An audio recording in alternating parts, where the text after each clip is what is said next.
प्रश्न है, निम्नलिखित की व्याख्या करते हुए अंतर समझाइए। सदोष अभिलाप, सदोष हानि एवं सदोष अभिलाप प्राप्त करना और सदोष हानि उठाना। उत्तर है इसमें धारा 236 के अनुसार सदोष अभिलाप से विधि विरुद्ध साधनों द्वारा ऐसी संपत्ति का अभिलाभ अभिप्रेत है जिसका अभिलाभ प्राप्त करने वाला व्यक्ति वैध रूप से हकदार न हो।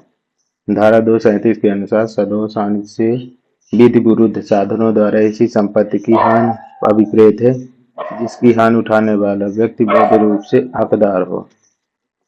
धारा 238 के अनुसार सदोष अभिलाभ प्राप्त करना और सदोष हानि उठाना। कोई व्यक्ति सदोष अभिलाभ प्राप्त करता है यह तब कहा जाता है जब वह व्यक्ति सदोष रखे रहता है और तब भी जब वह सदोष अर्जन करता है। कोई व्यक्ति सदोष हानि उठाता है यह तब कहा जाता है जब उसे किसी संपत्ति से सदोष अलग रखा जाता है और तब भी जब उसे किसी संपत्ति से सदोष वंचित किया जाता है। अपराध विधि में केवल उन कार्यों के खिलाफ ही कार्रवाई की जाती है जो कानून के विरुद्ध है। इसी सिद्धांत को धारा 236, 237 एवं 238 में उपबंधित किया गया है। सदोष को निर्धारित करने की कसौटी ही विधि विरुद्ध है। सदोष लाभ अथवा सदोष हानि दोनों मामलों में संपत्ति अपने स्वामी से अवहित होती है, अर्थात उसका वास्तविक स्वामी और अर्धांग से उस संपत्ति से अलग कर दिया जाता है। ऐसे मामलों में जबकि हकदार को अपनी संपत्ति पर इस अभिप्राय से स्वत्व नहीं प्राप्त करने दिया जाता है कि वह उस संपत्ति को अधिकार में रखने के उपरांत होने वाले लाभ से वंचित रहे, भले ही ऐसा अस्थायी समय के लिए ही किया गया हो। सदोष शब्द को भारतीय न्याय संहिता 2023 में कहीं भी परिभाषित नहीं किया गया है। यद्यपि अवैध शब्द को धारा 215 में परिभाषित कर दिया गया है।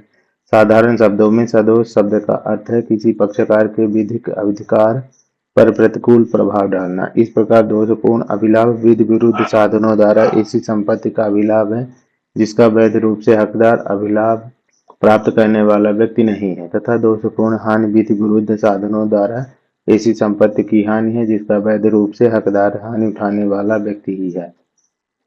निर्णीतवाद, डिसाइडेड केस। प्रेमनाथ बनर्जी बनाम राज्य 1966, 5 WR 68 के क्रिमिनल 68 के मामले में अभियुक्त द्वारा किसी विधवा से उसके मृतक पति द्वारा देय ऋण की तुष्टि में उसके बैलों को अवैध तरीके से एवं बलपूर्वक प्राप्त करने को दोषपूर्ण हानि माना गया। अतः दोनों प्रकार के मामलों में संपत्ति के स्वामी को हानि ही होती है।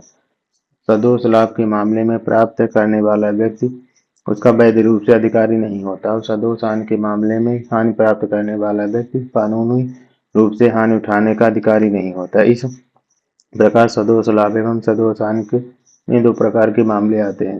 पहला संपत्ति का सदोष निरोध में रखा जाना एवं दूसरा संपत्ति का सदोष अलग किया जाना। किरण कुमार बनाम स्टेट 1960, SCR 452।